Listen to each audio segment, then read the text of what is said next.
Bom dia, seguidores do blog do Sobrinho, da nossa fanpage aqui pelo Facebook. Hoje estaremos conversando com três ilustres companheiros aqui de Palmares. O professor Júnior Matos, que é presidente do PT, o tecnólogo em gestão pública, Abdiel Júnior, presidente do Cidadania aqui em Palmares, e o bacharel em Direito, Eduardo Aleixo, que é presidente do PSB aqui de Palmares também.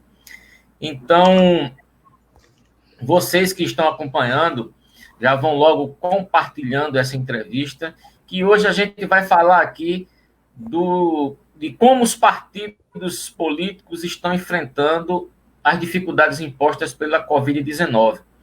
E esse tema é bastante salutar, porque tem questões de prazo, questões de mudança de data de eleição, prazo de filiação que aconteceu, que acabou em abril último, né? Então, vamos começar aqui conversar com os nossos convidados, começando aqui pelo professor Júnior Matos, presidente do PT de Palmares. Júnior, seja bem-vindo ao nosso programa. Obrigado, João. Obrigado, sobrinho. Aleixo, Abdiel, colegas aqui que vamos tocar esse debate e falar aí um pouco sobre eleições, as vidas partidárias e todo esse momento de pandemia que o país vive. Eduardo Aleixo, bom dia, seja bem-vindo. Bom dia, camarada João Sobrinho, bom dia, companheiro Júnior Matos e companheiro Abdiel Júnior, né? Aqui a gente se sente em casa porque a gente se conhece desde o início das lutas democráticas, né? Aqui na nossa cidade. Estamos todos aqui no campo progressista, o bem comum, né? A democracia. Eu tenho certeza que a gente vai aqui, um com o outro, contribuir nesse debate. Ok, Abdiel Júnior, seja bem-vindo. Bom dia, meu amigo João Sobrinho.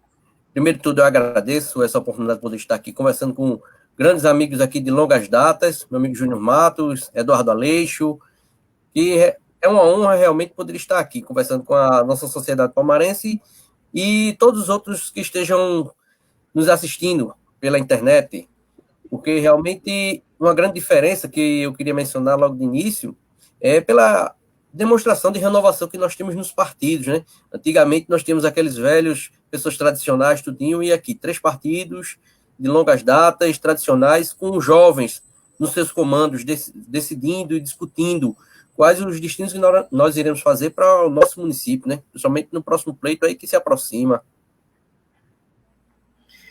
Ok.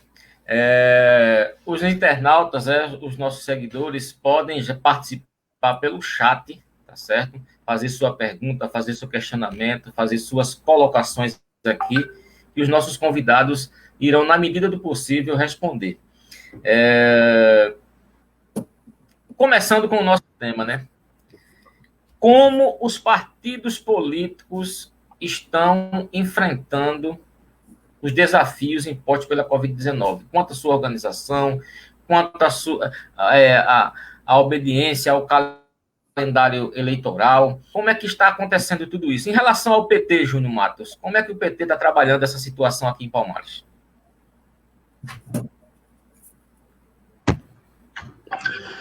João, essa pandemia trouxe para os partidos a necessidade de se reinventar na sua forma de atuar, de reunir, de discutir com as bases e com seus diretórios. A gente fez um grande esforço para cumprir os prazos iniciais de registro, de filiação, de assinaturas, de fichas de filiação, tudo isso no momento em que a pandemia já se iniciava e a gente precisava manter esse distanciamento social. Isso foi um grande desafio. E hoje, com a insegurança, com relação aos rumos que se vai tomar com os prazos da própria eleição. O ministro Barroso fala entre 15 e 20 de dezembro como prazos para a eleição, mas isso depende de uma análise do Congresso Nacional, e isso, claro, mexe com a estrutura burocrática dos partidos. nós temos prazos de descompatibilização, nós temos prazos para o início da pré-campanha e da campanha, e também das reuniões que vão definir a tática eleitoral e a convenção. No caso do PT, nós votamos as nossas decisões com um conjunto grande de filiados. Então, isso torna o desafio ainda maior. Aprender a utilizar essas redes, aprender a utilizar essas novas ferramentas para garantir a democracia interna do partido, para garantir que a gente consiga ouvir as nossas bases, respeitando as determinações de distanciamento social. Então, é um grande desafio. Mas há também uma grande preocupação com as pessoas. Dentro do nosso conjunto de filiados e na sociedade palmarense, a gente tem uma grande preocupação com os efeitos que a Covid vem provocando. Não apenas os efeitos do distanciamento social, mas também os efeitos que a própria doença tem causado em diversas famílias. Então, essa tem sido nossa maior preocupação. O que o partido e o que as pessoas que fazem o PT em Palmares pode fazer para contribuir, e estamos tentando, da melhor forma possível, minimizar esses efeitos. Mas, na burocracia, de fato, é algo que traz para a gente muita novidade, e a gente está aprendendo a lidar com elas.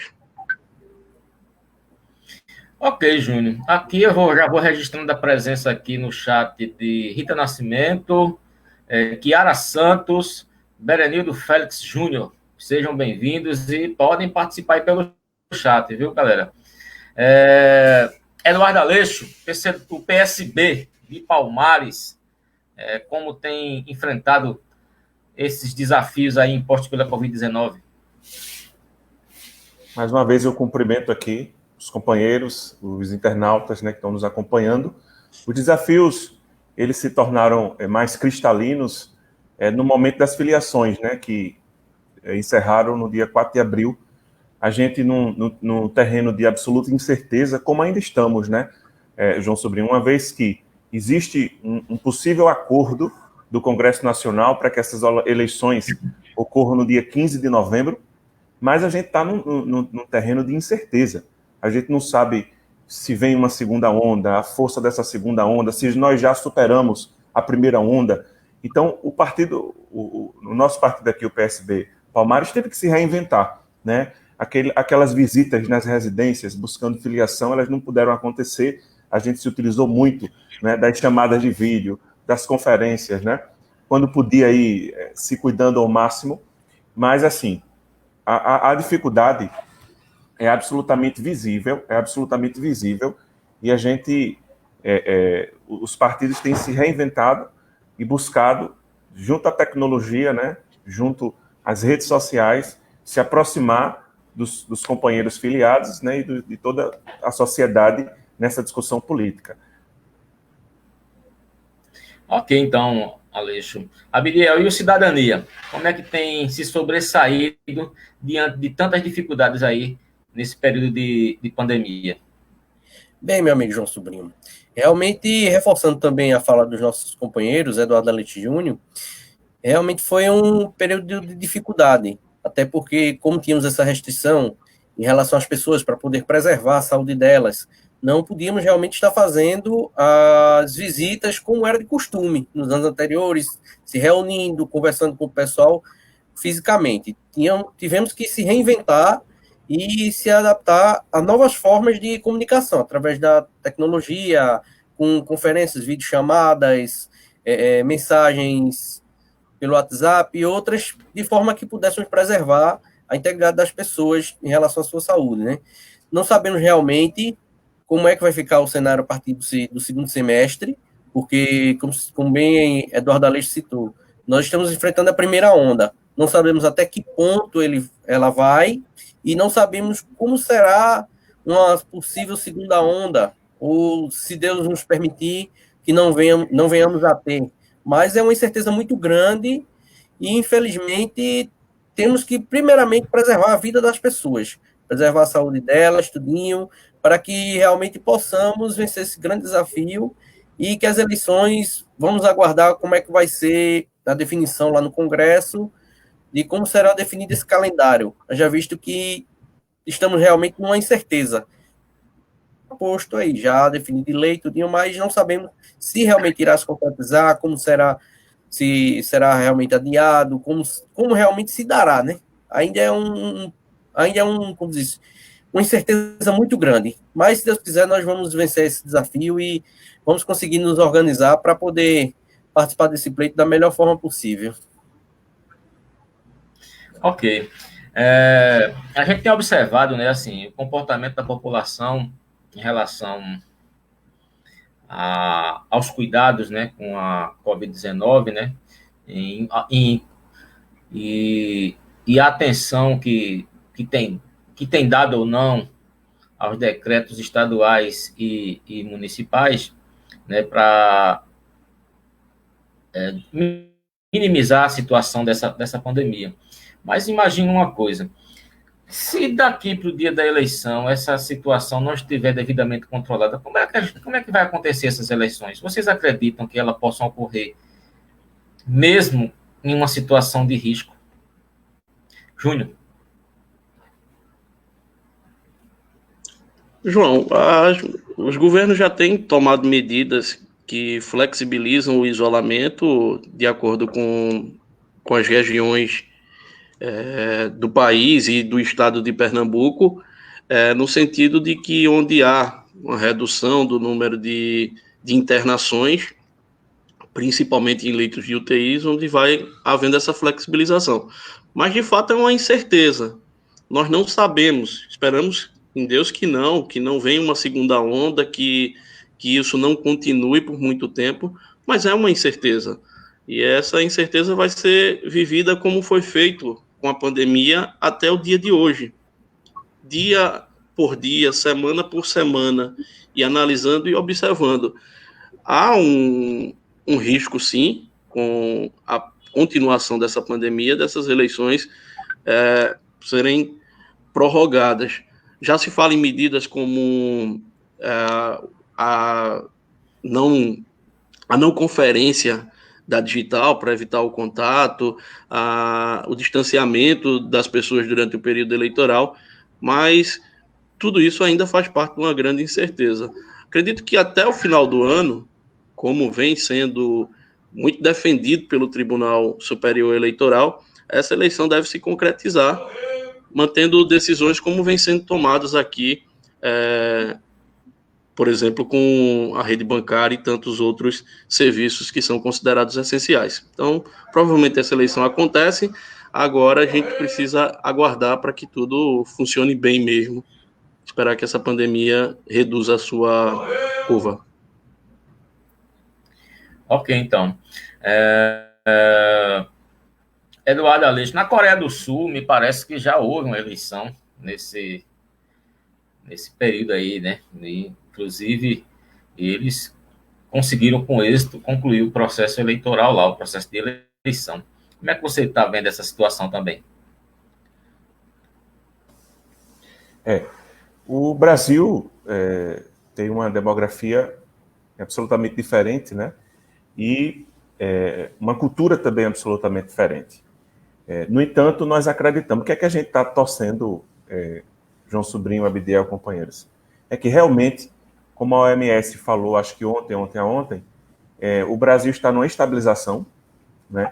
Devemos ter todo o cuidado possível para não partir para uma piora, porque quando você estabiliza, você pode melhorar ou piorar. Então, todo cuidado é pouco para a gente, nessa estabilização, ter um cenário de desaceleração da pandemia, né? E certamente a gente consegue realizar esse pleito, eu acho, com mais segurança nesse dia 15 de novembro, né? E o que é que acontece? Vai ser totalmente diferente no seguinte sentido da campanha, né? A gente, por exemplo, como é que a gente vai fazer com os arrastões, aquelas caminhadas, né? Que é costume, somente cidade como interior? Será que só vai ser permitido carreata, né? Então, tudo isso eu acho que vai ter que ser bastante discutido, né? Eu acredito que uma vez o Congresso definido o adiamento da eleição para o dia 15 de novembro, primeiro turno, o TSE deve emitir uma resolução, e essa resolução ela vai ajustar, né, isso, Abdiel, a realidade dos municípios. Agora, o pleito é importante existir, né, para a permanência dessa luz democrática, né, e ocorrendo nesse ano, nós temos a garantia disso. Ok. Abdiel Júnior, a gente tem muita discussão, né, Abdiel, né, em relação à pandemia aqui de Palmares, né? Isso já ganhou um contorno político da situação, né? Como é que você está enxergando, né? Tanto a situação, o governo atual, quanto a oposição em relação no trato com a pandemia, no trato disso aí. Você acha ou não que está havendo algum tipo de politização do tema aqui no município? Bem, meu amigo João Sobrinho, realmente essa situação da pandemia é algo atípico para todos os da nossa geração, né?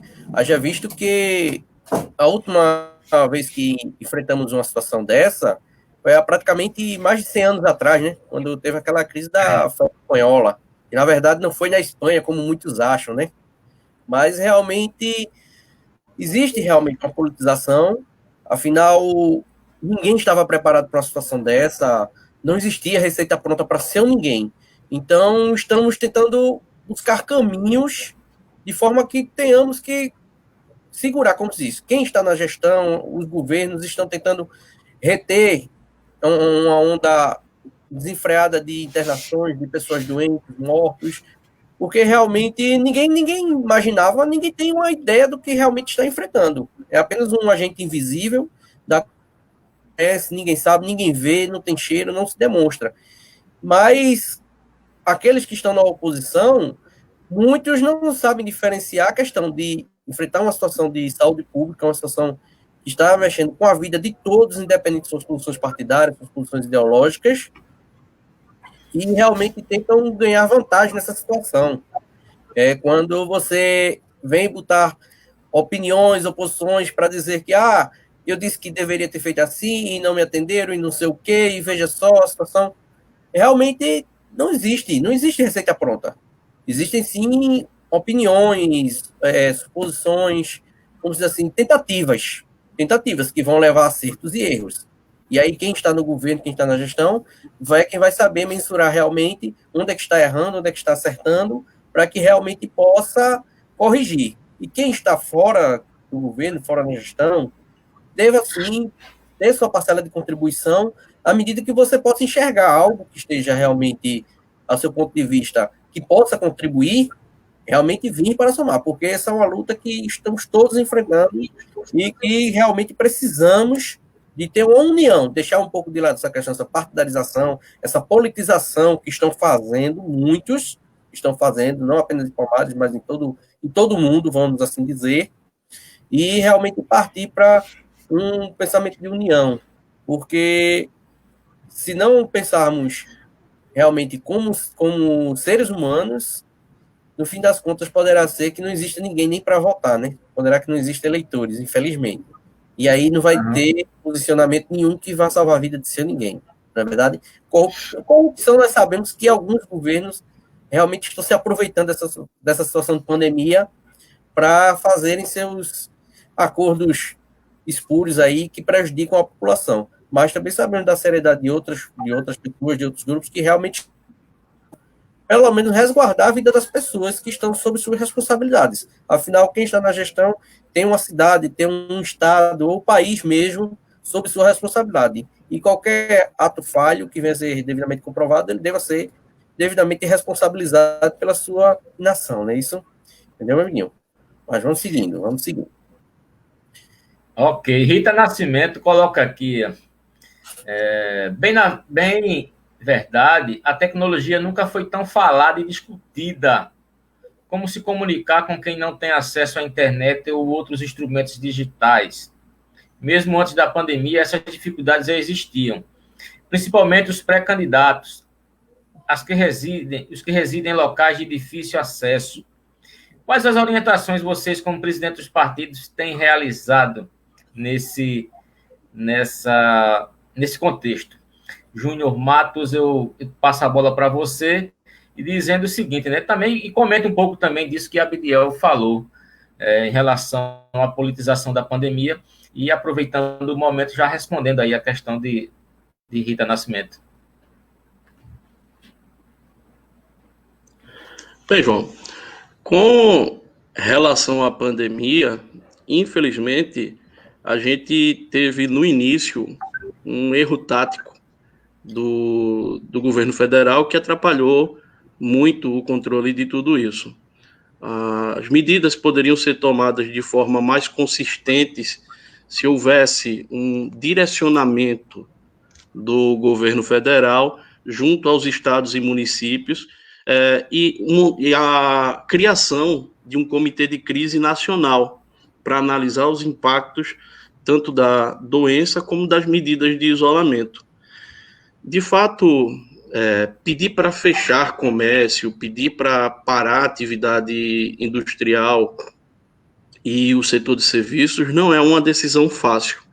Isso traz inúmeros problemas econômicos, as pessoas, os informais, têm sofrido muito com tudo isso, mas isso não é consequência somente do isolamento. A própria doença também traz isso. Se a gente não tivesse tomado as medidas, eu vejo aqui muita gente em grupos falando de exemplos de outros estados que tiveram menos casos e que não tomaram medidas tão duras, e Minas Gerais é constantemente utilizado como exemplo, mas é preciso lembrar que a capital mineira, apesar de o governo do estado tomar uma decisão de flexibilização bem anterior, Belo Horizonte manteve um isolamento rígido por um longo período também, por decisão da prefeitura. Então, acho que de início faltou isso. Faltou diálogo e articulação, e principalmente nesse ente federativo, que é o governo federal. O governo federal precisava chamar o feito à ordem, através do Ministério da Saúde, montar os comitês de crise, e não fez. Não fez e acabou estimulando a politização do debate sobre a pandemia. Coisa que é um absurdo. Você tratar de medicações, tratamentos, forma de defesa através de redes sociais e sem conhecimento. Como a Abdiel falou, é uma doença que a nossa geração não está. Uma doença não, um momento, uma pandemia, é uma coisa que a nossa geração não está acostumada. A gente não viu. E uma doença nova precisa de muita análise, muito estudo, e isso leva tempo. Mas com uma crise grande como essa, as coisas precisam ser aceleradas, precisam ser testadas. Algumas vão funcionar, outras vão dar errado, e aí vai se ajustando. Mas acho que no início da epidemia faltou realmente essa coalizão. E nas outras estratégias, a inicial falta de previsibilidade das medidas, agora Pernambuco vem adotando as medidas de flexibilização dentro de um estudo, de um planejamento. Isso é muito importante. É importante que regiões abram com segurança, que as pessoas tenham realmente a garantia de sua saúde. E eu defendi desde o início, quando a gente percebeu os dados internacionais, que de fato, infelizmente, é uma doença que causa mortes, mas essa ainda não é a maior preocupação dela. É a sua grande capacidade de colapsar os sistemas. A gente viu aqui o Hospital Regional por diversas semanas, sem leitos de UTI, os próprios leitos criados para internação também ocupados. Então, é uma doença que acaba provocando um problema ainda maior, que é num sistema que a gente já tem problemas, que é o SUS, ele ficou ainda mais agravado. E também mostra a importância do SUS, né? A gente vê como o SUS é importante também num momento como esse. E com relação à atividade partidária, realmente, essa questão da tecnologia, ela já vem sendo discutida antes da pandemia, do acesso à tecnologia, do acesso à internet de qualidade. E a gente sabe que não só no campo, não só nas pessoas que moram em lugares mais afastados, mesmo no centro da cidade a gente ainda tem também muito problema com internet. E em algumas cidades esse problema ainda é mais grave. Eu tive contato com algumas pessoas da região norte de Alagoas, onde esse problema é ainda mais sério. Mas a gente tem tentado aproximar, cresce esse debate da necessidade de uma ampliação do sistema de internet. A gente acha muitas vezes que todo mundo está conectado por causa da popularização do celular, dos smartphones, mas quando a gente precisa realmente do acesso à rede, de uma internet que precisa da qualidade para conferências e vídeos, a gente vê que realmente muita gente continua excluída. E esse é um debate que nós precisamos trazer, tanto no plano local, de como conectar mais as pessoas, as medidas do Luz para Todos, que levou a energia na última década para diversas famílias do campo aqui na nossa cidade, e eu pude acompanhar a instalação de rede elétrica em alguns, ainda pequeno, e pude acompanhar a instalação e a felicidade das pessoas ao receber a energia na sua casa, e isso é de uma década, não faz tanto tempo. E agora é essa nova medida que precisa ser tomada. A internet precisa chegar às pessoas, precisa chegar com qualidade ao campo e aos bairros mais distantes. E também com um preço que as pessoas consigam pagar. Nós vivemos numa região pobre e muitas vezes para levar a internet para um lugar muito distante, ela chega com um custo que impossibilita a sua utilização. E essa pandemia traz isso para a gente, traz esse debate sobre a diferença social de quem tem acesso à tecnologia e ainda o isolamento maior daquelas pessoas que, infelizmente, não têm essa condição. Ok, Júnior. Aleixo, e você aí, como é que você vê toda essa situação, né, que eu fui falando agora há pouco, em relação à pandemia, a politização da mesma, e também essa dificuldade que Rita coloca aqui do acesso à tecnologia, né? Com muita gente que está sem acesso às tecnologias. Mas como é que você vê essa situação aí? A pandemia, ela revela, né, os grandes déficits do nosso país. Revela um sistema de saúde que teve que se equipar, teve que ser ampliado, né? A gente nota, por exemplo, em Pernambuco, que há uma necessidade de uma interiorização muito maior do sistema de saúde de alta complexidade. Veja que, por exemplo, a hemodiálise nós temos hoje aqui no município de Palmares, mas quanto tempo nós passamos esperando, na verdade? Então, a pandemia mostra esse isolamento, né, daqueles que estão longe e distantes das capitais, né?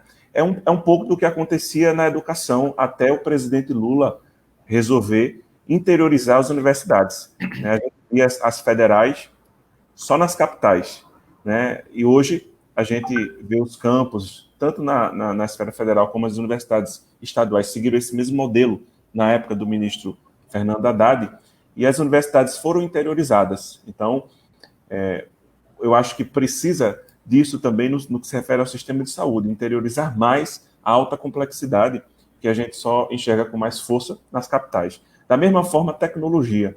Eu acho que deve ser o mote do governo federal, né, através do Ministério de Ciência e Tecnologia, promover uma maior disponibilização, né, do sistema de internet, de fibra óptica, para as cidades menores, para as comunidades rurais, né, para que a gente possa, junto com a energia, também chegar à internet de qualidade, para que, numa outra situação, a gente esteja mais preparado.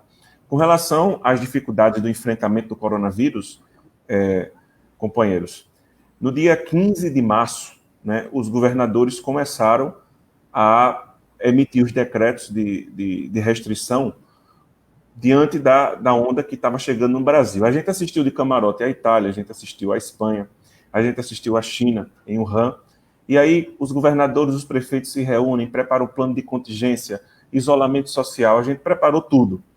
Quando é no dia 20 de março, o presidente da República vai para a cadeia nacional e diz: o isolamento tem que acabar, as aulas têm que voltar, isso é só uma gripe, quem é atleta como eu não vai ter problema nenhum, e mostra um remédio dizendo, olha, esse remédio eu lembro que cura Eu todo lembro que mundo. naquela oportunidade, naquela fala do presidente, ali naquele dia era o registro de 46 mortes, né? Hoje a 40 gente tem 46 mil. mil, compreende? Então aquele ato de irresponsabilidade, como o Júnior Matos lembrou aqui, trouxe uma desorientação para a população, tanto para aquelas pessoas que são, né, totalmente, digamos assim, rezam na cartilha do presidente, no sentido de que defende com muita ênfase o discurso dele, vestiram essa camisa, né, e aí houve esse choque fictício de que o governador e os prefeitos estavam contra a população, quando na verdade não foi isso. Era o momento do presidente abraçar a causa, a gente faria um isolamento rígido, e aí a gente conseguiria, já estava voltando a economia no país todo, já tinha voltado, se não fosse essa desorientação. Mas agora, né, depois de tanta pressão, de tanta luta, de tanto enfrentamento, a gente nota uma estabilização. Aqui na Mata Sul, eu aproveito até a oportunidade para esclarecer que não existe em Palmares nenhum decreto de lockdown, nem municipal, nenhuma cidade da região. O que existe é aquela mesma operação integrada que foi feita em Recife, na região metropolitana, para fiscalizar os decretos que já estão em vigência, ela está acontecendo aqui na Mata Sul, em Garanhuns, em outras cidades. Para quê? Para que tenha o mesmo efeito de Recife. Recife, os números têm caído, o número de morte diária tem caído, o número de infecção tem caído, e essa onda ela chega no interior, mas com essa fiscalização mais forte, né, com essa conscientização mais forte, a gente espera, nos próximos dias, ter uma diminuição dos nossos casos aqui. Uma coisa interessante, né, que quando se fala aqui da politização, imaginem só, companheiros, essa ação integrada da polícia que está acontecendo aqui no município, veja, o primeiro dia foi terça, quarta-feira, e ontem saiu um boletim do município dizendo que nós tivemos 37 ou 39 novas infecções. Essas 39 novas infecções são pessoas que foram contaminadas há 14 dias atrás. Então, os reflexos de um isolamento mais rígido agora só vai surtir daqui a 7, 14 dias ou 21. Então, já teve gente dizendo que o isolamento de ontem não resolveu, porque ontem mesmo já tivemos. Então, assim, é de uma. Sabe, eu vi uma postagem aí no. Para confundir a população, um momento que a gente precisa de união. Sem isolamento, foi 5 o resultado. E com isolamento, com lockdown, foi 37. E aí? Pois veja, que responsabilidade para desorientar o nosso povo. O nosso povo tem que entender, e as pessoas têm entendido isso cada vez mais forte, que é um momento difícil. Assim como o Recife, segunda-feira vai reabrir o shopping em Recife. Segunda-feira. As igrejas vão reabrir em Recife, segunda-feira. Lógico, com todo um protocolo novo. Caruaru, não. Shopping de Caruaru não vai ser. Palmares, ainda não. Mas vai chegar a nossa vez. Agora, o que a gente espera é que as pessoas de bem, né, lutem para que a gente supere esse momento, não confundindo o povo, né, num momento tão difícil como esse. Então, isso fica até um apelo para que as pessoas, pelo amor de Deus, vão pensar nas vidas. Olha, a eleição vai existir. No dia 15 de novembro, no dia 3, ela vai existir, o povo vai julgar, mas nesse momento a gente não está em eleição.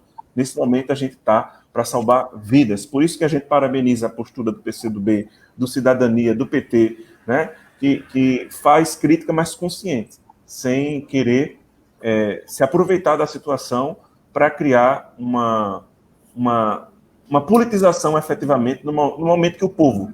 A vida está tão difícil para todos nós, né?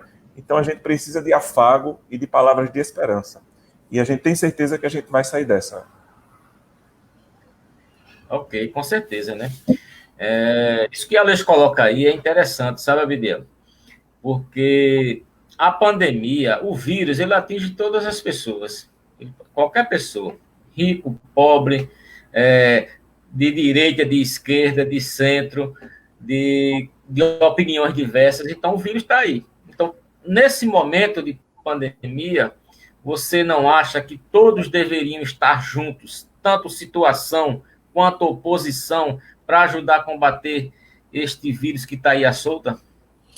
Bem, meu amigo João Sobrinho, se pararmos para observar realmente o que é que essa pandemia trouxe para toda a população, na verdade, ela só demonstrou claramente o nível de desigualdade social que nós temos, principalmente em nosso país. Porque, veja só, como muitos bem sabem, esse vírus simplesmente ele não nasceu aqui no nosso país. Ele realmente veio daquelas pessoas que têm uma certa condição a mais, melhor, tudinho, que estavam de viagem pelas cidades, pelas regiões atingidas. E a partir do momento que retornaram ao país, que sentiram seus primeiros efeitos, eles não procuraram efetivamente o setor público, não procuraram as unidades de saúde básica, procuraram suas clínicas particulares, seus médicos particulares, estudinham, ficaram sem isolamento e, de certa forma, se resguardando. Mas muitos lembram um dos primeiros casos fatais que tivemos daquela senhora da diarista no Rio de Janeiro, em que a sua patroa tinha vindo recentemente da Itália, veio contaminada, acusou positivo, mas em momento algum ela dispensou a diarista, colocou-a em risco, de forma que quando ela saiu do trabalho, foi diretamente para a unidade básica de saúde e já entrou em um estado bastante crítico, que de lá mesmo, infelizmente, seguiu direto para como se diz, para o cemitério, né? Então, você vê realmente, quando estava no início, que só tínhamos um ataque maior, principalmente das pessoas de uma classe mais alta, estava naquela situação um pouco controlada. Mas o medo que fazia, como o próprio Eduardo Aleixo falou, não era enquanto estivesse restrito a uma camada da população, mas quando essa doença descesse para as camadas mais pobres, que realmente são as que sofrem com o descaso, muitas vezes no SUS, nas unidades básicas de saúde, que não tem meios de buscar onde buscar um auxílio médico. Simplesmente a gente cansa de ver, até mesmo aqui em nosso município, várias pessoas que vão buscar as unidades de saúde no regional mesmo às vezes, e simplesmente, diante daquela situação da falta de estrutura, da falta de apoio, tudo, o médico tem que escolher realmente o que é que vai fazer, se vai se preocupar com quem está no caso mais grave, ou aquele que vem se queixando de dor, essas coisas que simplesmente manda para casa, às vezes, vá para casa repousar, toma uma dipirona, alguma coisa desse tipo. Não é uma crítica realmente aqui para fazer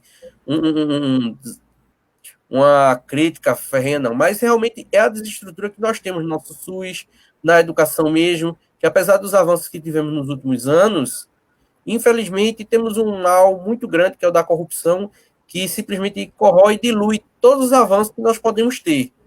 E aí, justamente, como o próprio Alice falou, realmente temos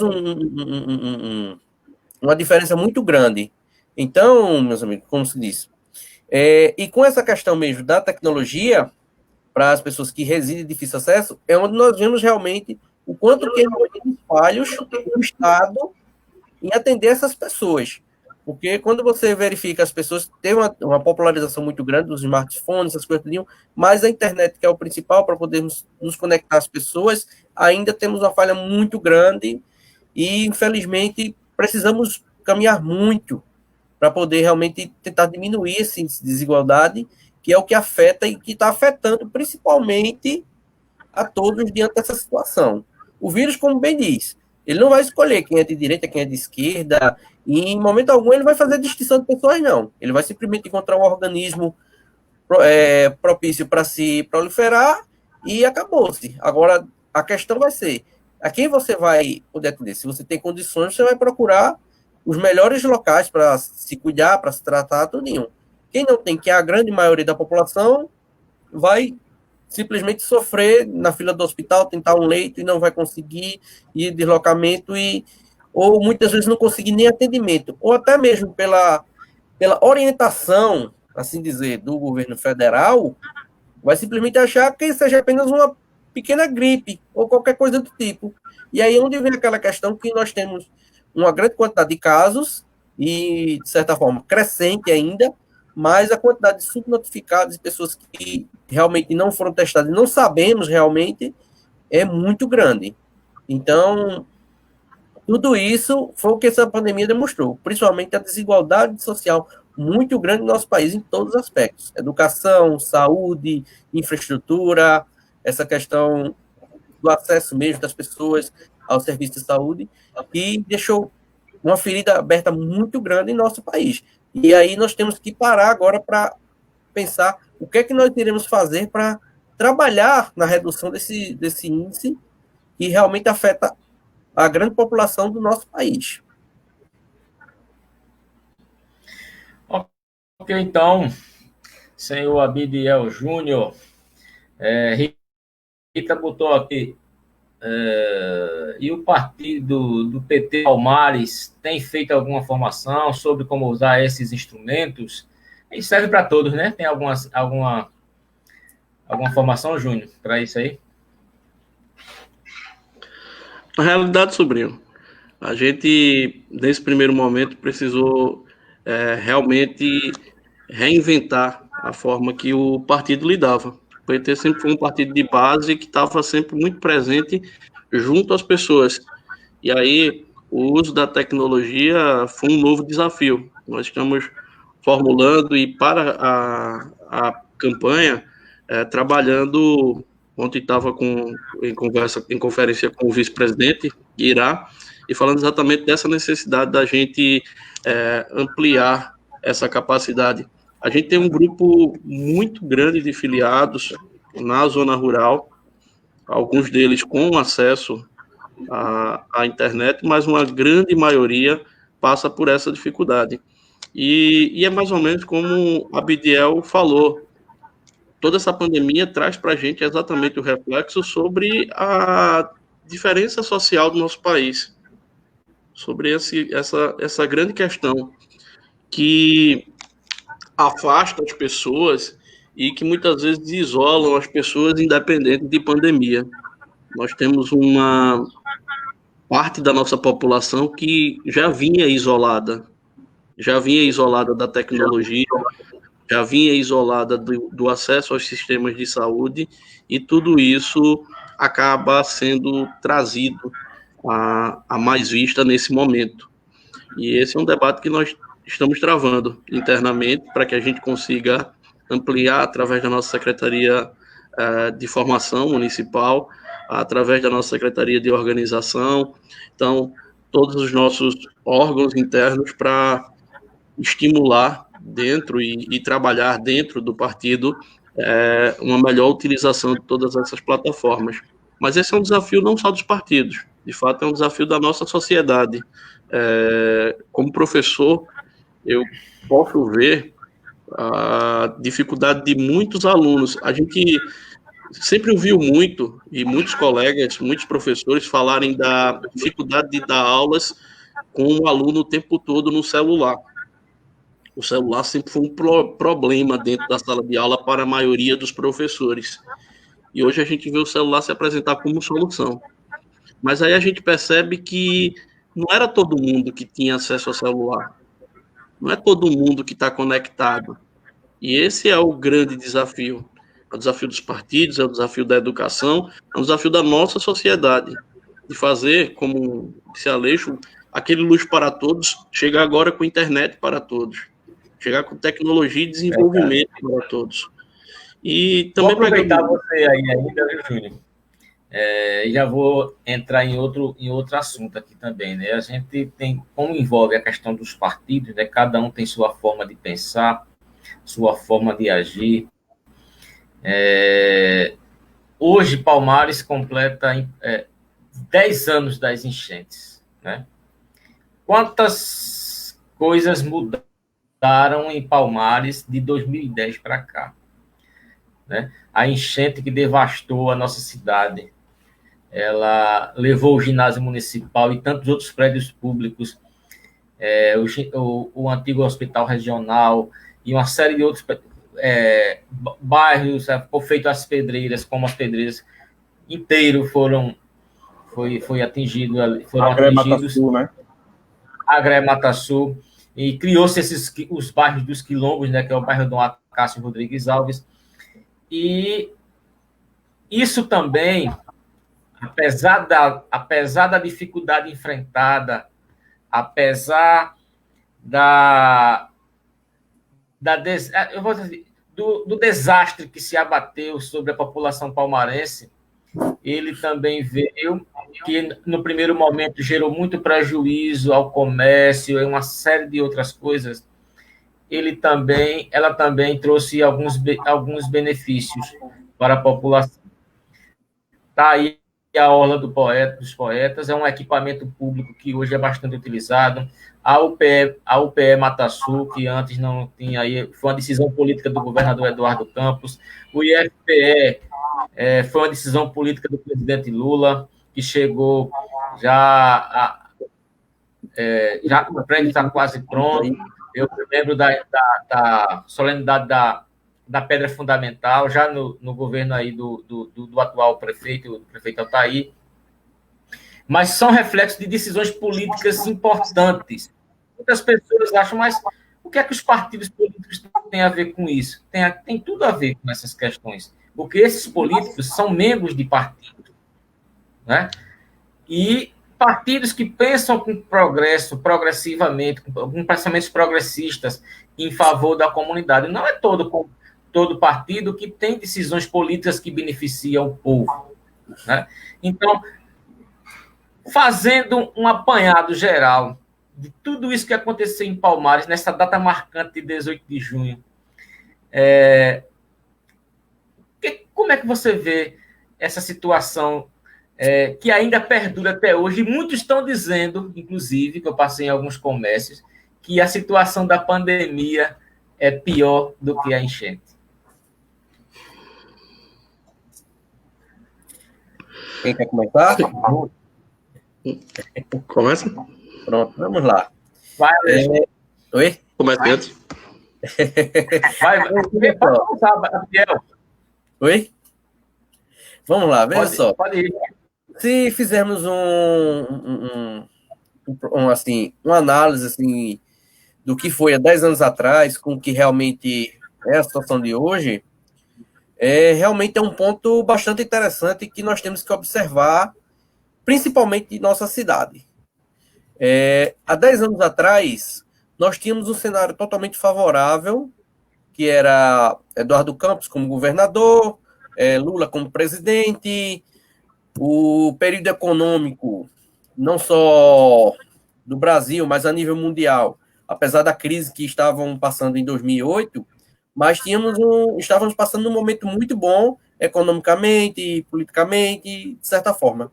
E aí é onde vem aquela situação de como questões políticas é o que realmente rege a sociedade. Lembro muito bem daquela situação que na gestão do ex-prefeito, vamos citar nome mesmo, que na gestão do ex-prefeito Beto, o que é que já acontecia ali pelos meados de 2010.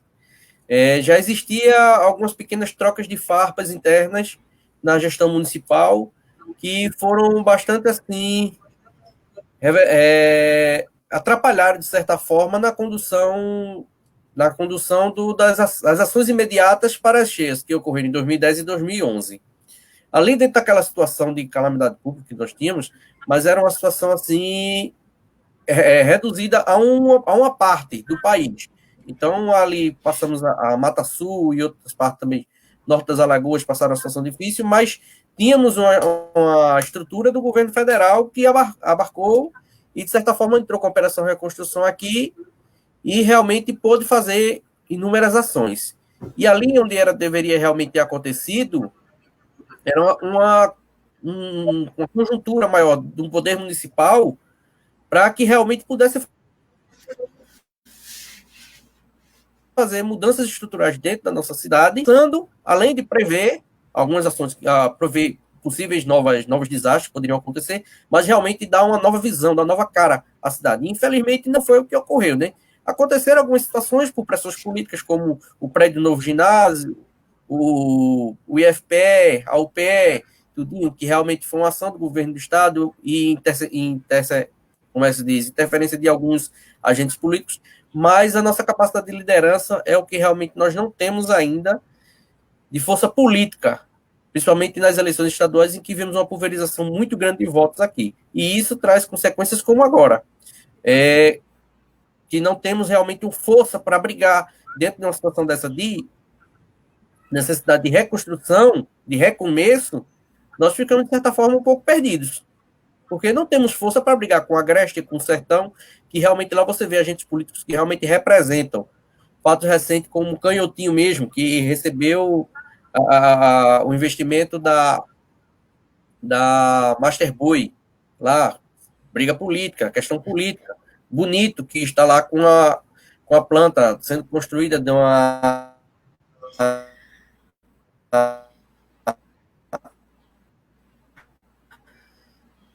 de componentes eletrônicos, fonetia. Então, realmente, você vê como a questão... Então, você vê como realmente a questão política tem um peso muito grande e, por mais que muita gente acha que não devemos realmente estar, como se diz, participando, ficam criando aquela algeriza, mas você vê como realmente ela interfere diretamente na nossa vida.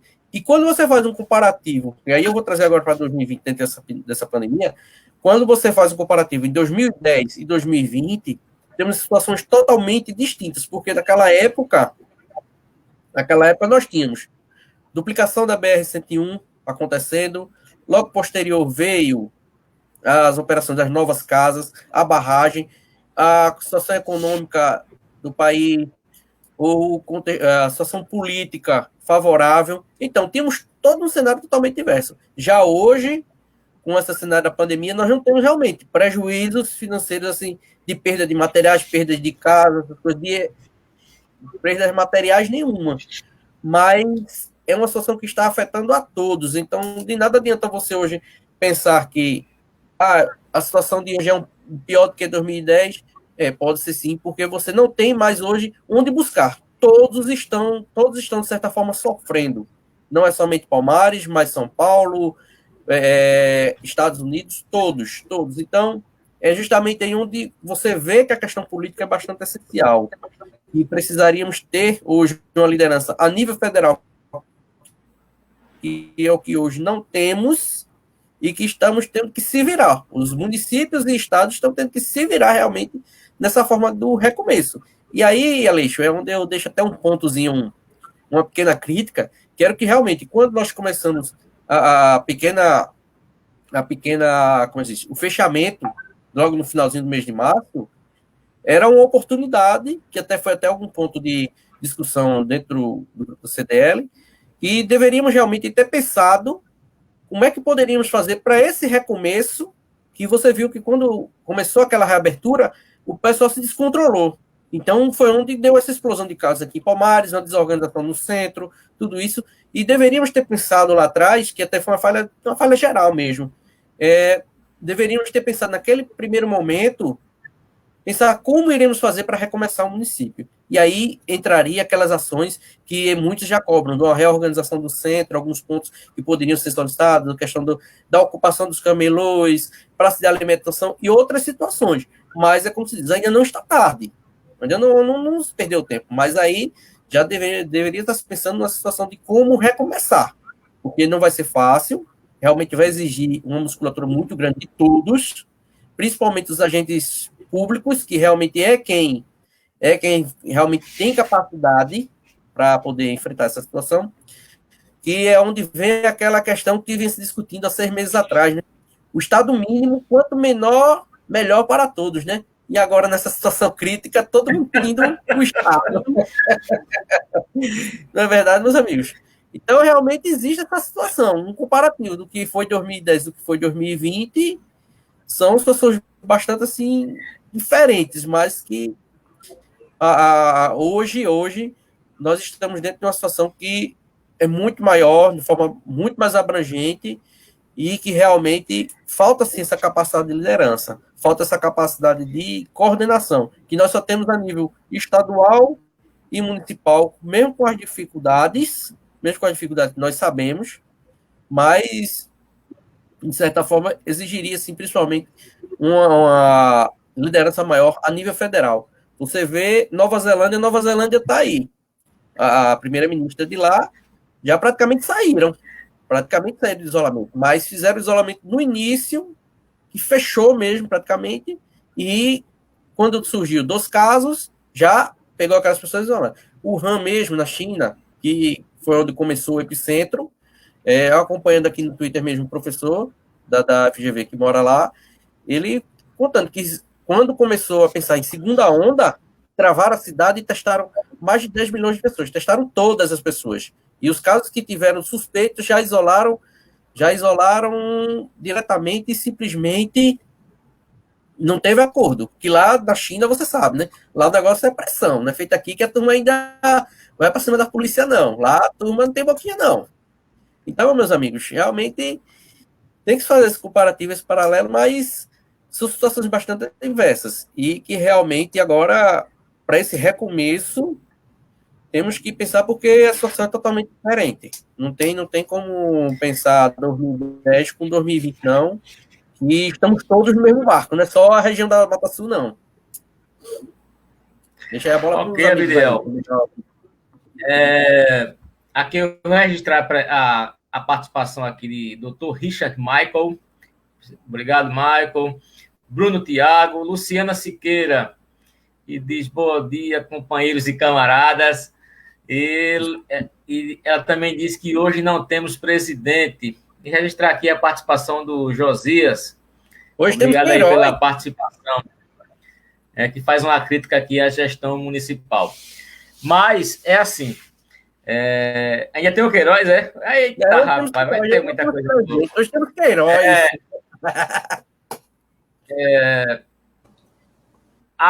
Assim, as pessoas têm que começar a entender que a política ela é macro em todos os sentidos, né? Não adianta pensar Palmares, pensar Pernambuco, sem pensar no governo central, no governo federal, que é de onde muitos estados e municípios têm os recursos para enfrentar todos os tipos de problemas, para manter os serviços públicos funcionando, né? Essa ideia do presidente Jair Bolsonaro de colocar a culpa no colo de governadores e prefeitos, né? Toda vez que se pergunta a ele, ele diz que é culpa do governador, né? E a cada dia esse problema tem aumentado. Esse problema da pandemia está aumentando, né? E como o PSB está enxergando essa situação, já que o PSB tem o governo do estado de Pernambuco e faz parte do governo municipal aqui em Palmares, Eduardo. Na realidade, o PSB também integra o grupo, né, que se formou, Janelas pela Democracia, e pede, inclusive, o impedimento do governo Jair Bolsonaro diante de toda essa desorientação, desses crimes que foram cometidos sucessivamente durante essa pandemia grave no nosso país, como eu já falei aqui do começo, né, com essa criminosa desorientação da população, receitando remédio, seja criando, espalhando ele mesmo. O presidente chegou a compartilhar uma fake news que o próprio Instagram bloqueou, não sei se vocês viram isso. O próprio Twitter bloqueou a mensagem dele, que era aquela situação de caixões vazios no município, ou seja, então assim, realmente o PSB ele integra esse bloco consolidado de oposição ao governo do presidente Bolsonaro, por todos esses fatores, né, que hoje nós estamos sofrendo. Com relação a fala de Abdiel, eu acho absolutamente pertinente. A própria enchente de 2010, ela oportunizou a Palmares a se reorganizar mais, né? Como o João Sobrinho falou, a Orla avançou o processo de interiorização da Universidade Estadual, do IFPE. Então, esse momento também, Abdiel, é uma oportunidade, efetivamente, para uma volta mais reorganizada. Obviamente, com diálogo com toda a classe comercial, mas é uma excelente oportunidade para um recomeço dentro de uma melhor organização. Isso aí eu concordo plenamente.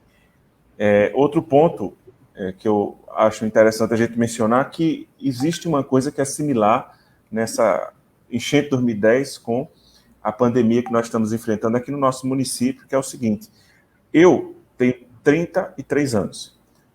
Eu vivenciei a enchente de 2000, que foi uma enchente muito grande, né? Na época o prefeito era Chiquinho, atingiu o comércio, foi a primeira enchente que chegou no mercado da Sulanca, né? E eu vivenciei aquela enchente, vivenciei a enchente de 2010, vivenciei a enchente de 2011. A enchente de 2011, que a gente não fala muito, foi maior do que a de 2000, né? E a gente enfrentou, um ano depois, a gente enfrentou uma outra enchente. Foi logo um ano também. Enfrentamos a enchente de 2017, aqui, inclusive no nosso primeiro ano de gestão. Ou seja, o povo de Palmares é um povo treinado, né, pela natureza para superar desafios. Né? E eu acredito que juntos, com bastante esforço, a gente vai conseguir superar este grande desafio que nós estamos enfrentando. E, se Deus quiser, a gente espera, né? Os estudos estão se avançando, que a gente tenha uma vacina, né, para que efetivamente a gente consiga imunizar boa parte da população e os serviços, a economia voltar a girar, né, com toda a efervescência que a gente precisa. Agora, só uma observação com relação a 2010, realmente, a intervenção do presidente Lula, né, de ter vindo a Palmares, de ter trazido, na época, todo o seu ministério para Palmares. Lula tinha essa característica, né? Eu lembro que o primeiro ato dele de governo como presidente da República, em 2 de janeiro de 2003, foi visitar Brasília Teimosa. Eu não sei se vocês lembram, ele levou todos os ministros, o prefeito era João Paulo, e disse, olha aqui o que é a pobreza. Então a gente está aqui agora para cuidar deles. Então, é isso que Bolsonaro não tem. Quantos hospitais Bolsonaro visitou nessa pandemia? Quais? Né? Para ver o drama dos médicos, dos enfermeiros. Né? Ele mandou invadir os hospitais, foi, Alex? E ainda mandou dizer o seguinte, para invadir, para verificar se o pessoal realmente está laudando outras mortes por Covid. Então, assim, pelo amor de Deus, né, gente? A gente lutar contra tudo isso. Com todo respeito, a gente luta contra um vírus, né, e contra algo um pouco semelhante a um vírus também, de desinformação, né, e de absoluto despreparo, destempero que a gente está vivenciando com esse presidente que aí está. Mas hoje ele está preocupado, né? O Abdiel, eu sei onde você quer chegar. Veja bem, a gente está falando das questões de organização dos partidos, de como estão enfrentando os problemas da pandemia, mas a gente não vai deixar de escapar um assunto que tomou conta do Brasil hoje, que foi a prisão do Queiroz, né? O famoso Queiroz, né? Que estava sumido e foi achado na casa do advogado do senador Jair Bolsonaro. Como é que os partidos... eu sei que vocês não tiveram contato ainda com as instâncias superiores dos partidos, não houve tempo de reunião online, nem nada disso, mas como é que vocês observam essa situação aí do Queiroz agora aí, incriminando que é uma bomba, né, que deve vir por aí, que pode incriminar diretamente o senador Flávio Bolsonaro e o próprio presidente Jair Bolsonaro, né, que hoje não parou nem na porta do Alvorada para atender os seus correligionários. Inclusive, como é que, Júnior, você que é do PT, Antes de Júnior responder, só uma coisa, só para acrescentar no debate. Inclusive, tem um cheque de Queiroz na conta de Michele Bolsonaro, da esposa do presidente. Eita! Eu vou aproveitar para registrar aqui a participação de Alessandro Fabri. O cara é desenrolado demais, viu? É cada dica de filme, de cinema aqui, que é arretado. Alessandro, eu quero fazer um bate-papo sobre cinema com você, que você é o cara, viu? E aí, Júnior? Bom, um abraço aí, Fabri. Realmente, boas dicas de filme nessa quarentena tem ajudado muito. Rita, Luciana, todo o pessoal que está acompanhando aí a live. Ô, João e companheiros, eu acho que essa prisão do Queiroz, nosso senador Humberto Costa compartilhou algumas publicações, algumas notícias relacionadas a isso, mas eu acho que ela traz algo que foi usado como mote de campanha, mas na realidade se trata do grande medo do presidente Jair Bolsonaro, que é o João 8,32. Conhecereis a verdade e ela vos libertará. Eu acho que esse é o grande medo do presidente Jair Bolsonaro, é que as pessoas conheçam a verdade. É um governo construído em cima de mentiras, de fake news, e para ser mais popular e privilegiar a nossa língua, é um governo feito de mentiras descaradas. Hoje mesmo a Folha de Pernambuco, falando ainda de pandemia, traz a notícia de que o Ministério das Relações Exteriores tem priorizado e publicizado as doações feitas pelos Estados Unidos, como, por exemplo, os 2 milhões de comprimidos de cloroquina, mais uma doação de mais de 5 milhões de reais da empresa controladora da TikTok continua lá na China sem transporte. E uma série de doações feitas pelo governo chinês, por empresas chinesas, estão presas lá naquele país por uma burocracia ideologizada. É a ideologia que comanda esse governo. Conhecereis a verdade e ela vos libertará. Esse é o grande medo. Quando a gente assiste uma reunião de ministros em plena uma pandemia e se fala de tudo, carregada de palavrões e de tudo mais, mas nem entro nesse mérito. Se fala de muitas coisas, menos da pandemia. Menos do que o governo federal pode fazer. Fala no Twitter que precisa abrir, mas na reunião ministerial não troca uma linha sobre como se pode abrir. Então é um governo disso, é o governo da mentira, é o governo do advogado que deu entrevista e quando perguntam a ele cadê o Queiroz, ele responde, não sei, eu não sou advogado dele. Mas quando a polícia chega, onde encontra? Dentro da casa desse advogado, que parece que por coincidência é advogado da família Bolsonaro. É preciso acreditar em muita coincidência. Agora já há um esforço, e eu vejo aqui por algumas publicações nas redes sociais, de que o presidente não seria burro de colocar o Queiroz na casa de um advogado seu, porque sabia que isso podia fazer uma ligação e que o advogado precisa se explicar, porque o presidente certamente não saberia disso. A verdade é que ele é tão confiante de que nada vai lhe acontecer, por isso de toda essa briga com o Sérgio Moro e com grande parte da sua equipe, porque ele pensa em controlar realmente cada ponto, cada estratégia do Estado. E aí não é para defender a nação de fantasma do comunismo que retomam essa retórica a cada problema do governo. Não. O grande problema é o medo de que a verdade seja revelada. O grande problema é o medo do que esse rapaz pode dizer. E eu duvido muito que diga. Preciso confessar, eu duvido muito que diga. Mas aí tem agora também um mandato contra a esposa do Queiroz. Essa sim pode falar mais rapidamente, mas essa não foi encontrada. E é isso. É um governo baseado em mentira. Ele mente o tempo todo na tentativa de fazer suas mentiras parecerem verdades. E isso acaba refletindo em tudo na nossa sociedade. Esse medo de que a verdade seja revelada é o que faz com que o presidente tome essas ações desastrosas, acusando prefeitos e governadores de tudo que é coisa. Armando operações por pessoas de invadirem hospitais, de invadirem hospitais de campanha, invadirem leitos de UTI, de furarem o isolamento social. E sempre que é questionado sobre os problemas, agora usa a armadura e justificar de que o Supremo Tribunal Federal decidiu que os municípios e os governos do Estado é que são responsáveis pela pandemia. Mais uma mentira. O Supremo simplesmente decidiu que essas decisões deveriam ser tomadas as decisões de isolamento, mas isso não exclui o presidente da República de tomar decisões, de trabalhar conjuntamente. Na reunião com governadores, ele fala de... Vocês acham que ele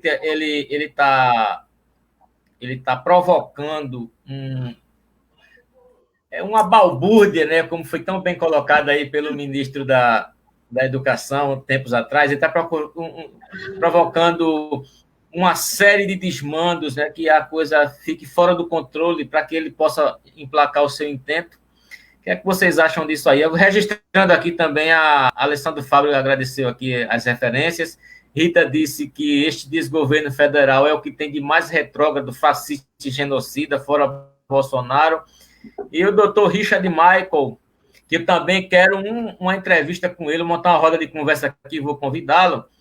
Lamentavelmente, o governo federal, os traços da caminhada da nossa nação se tornou as aventuras de Bolsonaro. É bronca. E aí, Eduardo Aleixo? Eu acho que ele está atuando nas duas linhas.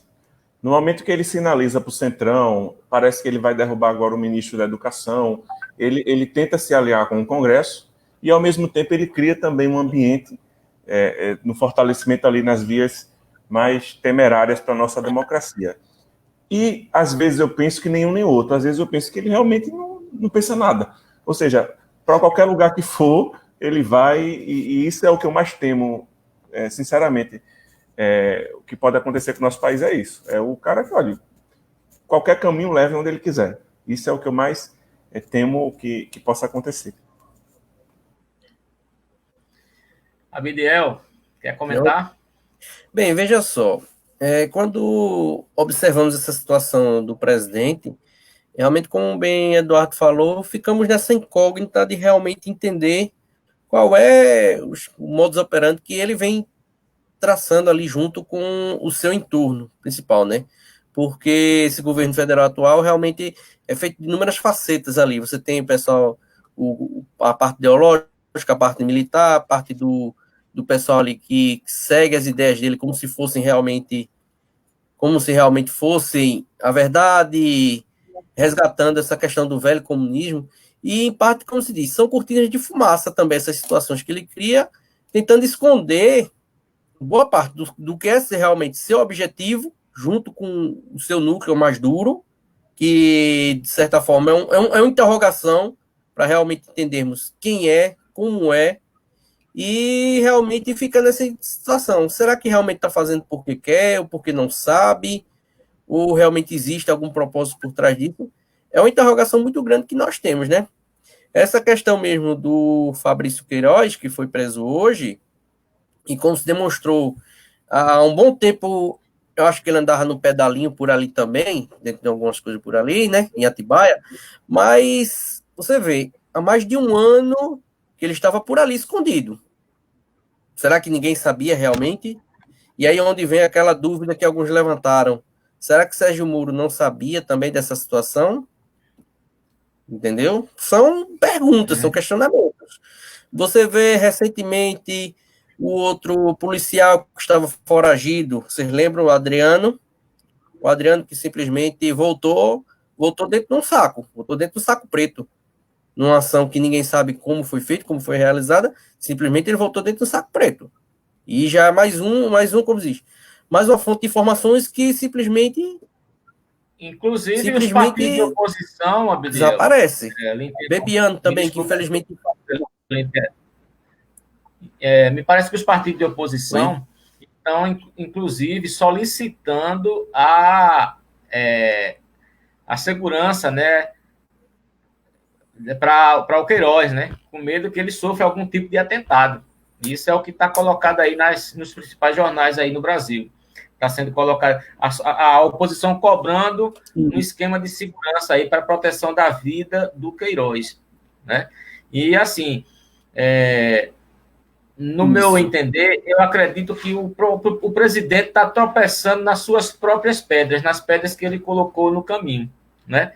E hoje está sendo atacado por todos os lados. Muitos cobravam ações do STF, ações do Legislativo em relação ao que vinha acontecendo. E essa semana, não sei se vocês prestaram atenção, o STF está fazendo a sua parte, a Polícia Federal está fazendo a dela, o Congresso está fazendo dele, e ele está ficando num cerco nas questões que próprio ele e sua família se colocou, né? Então, construíram, né? É isso que tem acontecido. É porque, de certa forma, João Sobrinho, fazendo só... De certa forma, o que a gente pode observar é que dentro da cabeça do Bolsonaro e de alguns, eles enxergam ainda aquele cenário existente pré-64, né? De aquela questão da Operação Condor, que muitos desconhecem, né? Daquela questão de evitar o comunismo na América Latina, aquela situação, que foi o que levou o golpe de 64, né? Em que era, como diz, uma tentativa de resguardar o país do ataque comunista, disso, daquilo, criando inimigos. Então, eles ainda querem vivenciar esse cenário para a população. Muitos ainda seguem. Infelizmente, muitos ainda seguem. Mas a situação hoje é outra. Nós temos um outro contexto aqui. Temos um STF forte, atuante, uma Constituição que realmente garante os direitos, de certa forma, o Congresso, o Senado, e sem falar na questão que a população hoje tem outra mentalidade, né?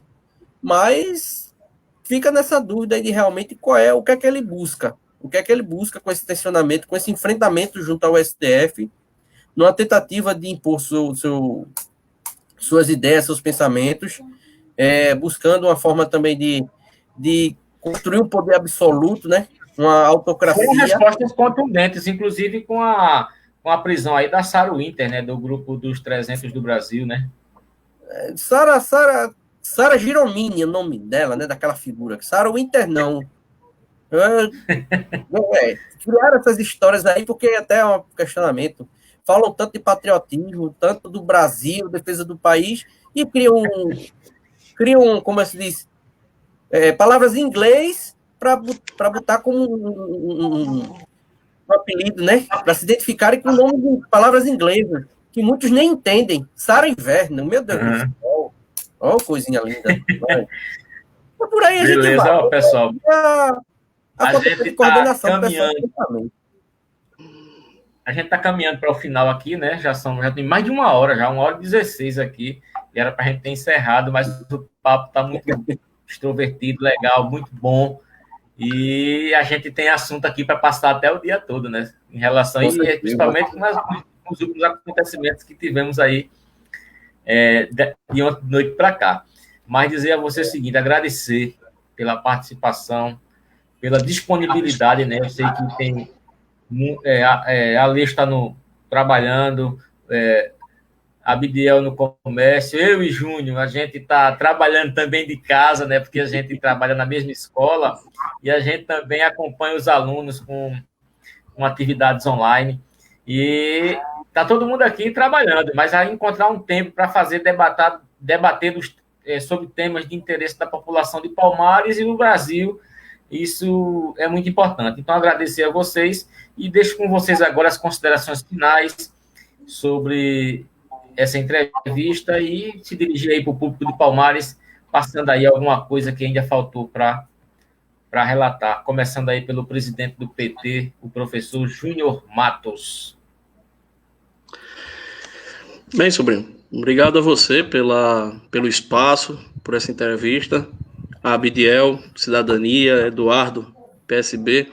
Realmente já tivemos os 4 juntos em muitas lutas, em muitas batalhas aqui na cidade, seja na defesa de um programa nível nacional, como também do plano local. A gente já trabalhou junto muitas vezes. E eu acho que para essas eleições, também saudar ao público aqui do Blog do Sobrinho, as pessoas que estão assistindo a nossa live, que estão acompanhando aqui. Para finalizar, sobrinho, quero lembrar que da última eleição, eu não participei. Eu estava, inclusive, fora da executiva do PT Palmares por estar envolvido, contaminado com esse sentimento de que a política não mudaria as coisas. Um cansaço que eu vejo que atinge muitos jovens e muitas pessoas, um desencantamento com a política e um afastamento dela. E voltei ano passado, na eleição do PT, e esse ano assumindo, exatamente como presidente do partido. E para trazer essa mensagem de que a política é o caminho. Eu sei que tem problema, os partidos têm problema, a nossa sociedade é construída em cima de muitos problemas, mas fora da política, a gente não resolve. Vimos aqui, como a Abdiel bem falou, a diferença que tem quando a gente, em 2010, tinha o presidente Lula e tinha um presidente governando, para o que temos hoje, para falácias e briguinhas no Twitter. Participar da política é extremamente importante. Como foi falado aqui também, no plano local, Palmares precisa se desenvolver. As enchentes trouxeram uma oportunidade de construção da orla, infelizmente não foi concluída. A gente tem um problema muito sério no trânsito de Palmares e e outros espaços precisam ser construídos e a continuidade da orla poderia favorecer também esses espaços, também a locomoção de pessoas aqui na cidade. A gente tem aqui a parte do arruado da usina, que muitas casas foram desapropriadas com doação de casas no Quilombo, mas algumas ficaram e aí a negociação não adiantou. E aí também próximo à Praça Lauriti, onde a gente também teve alguns problemas relacionados a essa questão de desapropriações. Mas é um debate que precisa ser retomado. O Rio, essa semana, novamente, apresenta problemas. A construção das barragens, o presidente Lula, junto com o governador Eduardo Campos, garantiram e construíram a barragem de Cerro Azul, já foi muito importante, segura muita água, mas a barragem as barragens do Rio Pirangi e Panelas também precisam ser construídas, e a gente consegue isso com política. Palmares falta liderança, de fato. A gente não consegue há muito tempo construir uma liderança, e muitas vezes a oposição tem trabalhado nos diversos governos.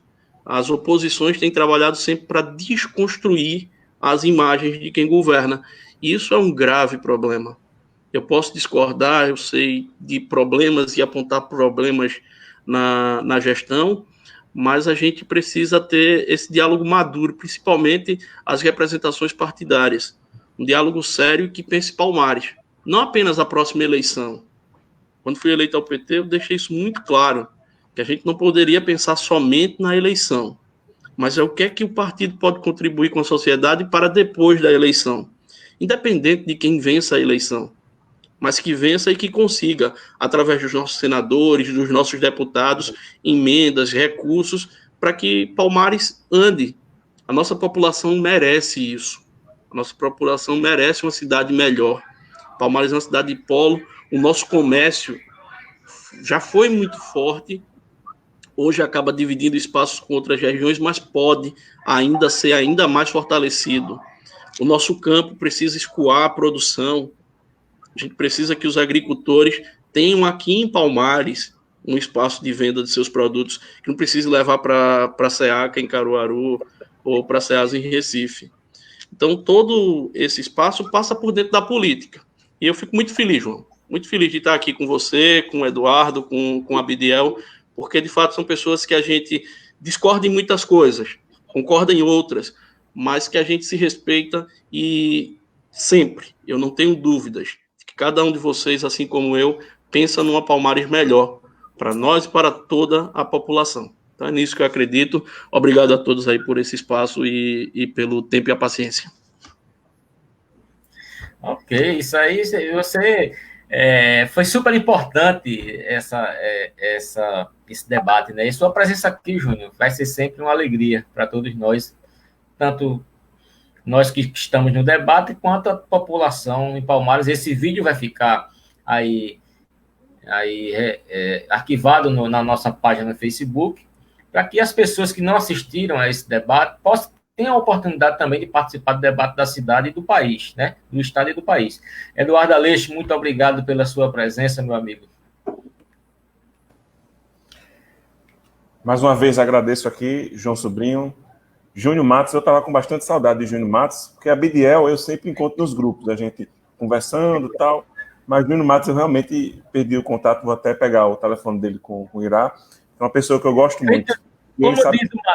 Como diz o Matuto, Eduardo, o Caba só vive intocado. O Caba está intocado, vamos desintocar o Caba. Mas sempre com pensamentos muito importantes aqui para o nosso município, e eu acho que Palmares realmente precisa ser pensada para 20, 30 anos. Né? Não existe mais possibilidade de se fazer um programa de governo para 4 anos, assim como se tem que fazer com o Brasil. Eu sei que assim como eu, a Abdiel também gosta muito das posições de Ciro Gomes, né? E Ciro Gomes prega isso, que o Brasil precisa de um plano nacional de desenvolvimento que pense o país 20 anos, independentemente de quem esteja governando. Então, eu acho que nós temos que fortalecer, enquanto sociedade, fortalecer esse diálogo, esse pensamento pela cidade, o pensamento do bem comum acima dos interesses políticos, né, que muitas vezes atrapalha, né, interesses partidários que também atrapalha, mas pensar no bem comum na coletividade e na cidade. E eu noto aqui que o que nos une é mais forte do que o que nos separa, e eu vejo também aqui entre nós mais pontos de convergência do que de divergência, né?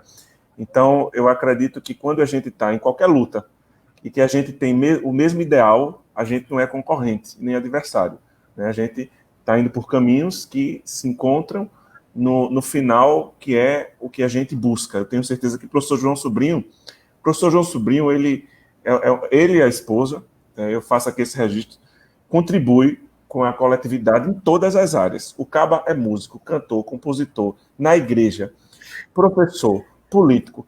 É um pacote completo, um presente para a cidade, né? E veja quantas convergências a gente encontra, né, nessas conversas. Então, parabéns ao blog do Sobrinho, né, por essa imparcialidade o tempo todo, né, e por proporcionar momentos como esse, tá certo? Então fica aqui um agradecimento também a todos que participaram, muita gente entrou, deixou sua mensagem, e a vocês, companheiros, até muito em breve. Ok, Aleixo. Foi um prazer também, né? Acho que a minha primeira oportunidade de participar de um debate com a sua presença aqui no âmbito virtual, né? Mas foi muito prazeroso, né? Sei do seu compromisso, do seu zelo pela democracia. Você é um jurista, né? De boas ideias, que compreende bem o direito das pessoas. Isso aí é muito importante. Abdiel Júnior, muito obrigado pela presença e pela disponibilidade de deixar lá o seu comércio e vir aqui conversar com a gente, né? É verdade, meu amigo. Primeiramente, eu gostaria de agradecer ao espaço aqui que você me cedeu, João, aqui para estar no blog Sobrinho. Agradecer também aos internautas que estavam aí acompanhando, meus amigos Júnior Matos, presidente do PT, Eduardo Aleixo, presidente do PSB, e realmente reforçar a fala que tanto Júnior quanto Eduardo falaram na questão do nosso município. Palmares realmente carece de um plano, um pensamento realmente na cidade, porque o que nós estamos observando nas últimas eleições é simplesmente o pensamento centrado na chegada ao poder.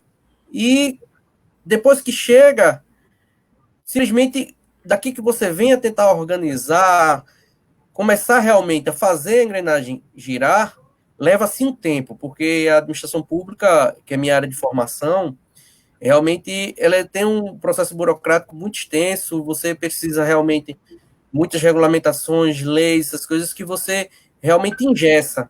E 4 anos, quando você para observar, 4 anos realmente pode se tornar pouco tempo.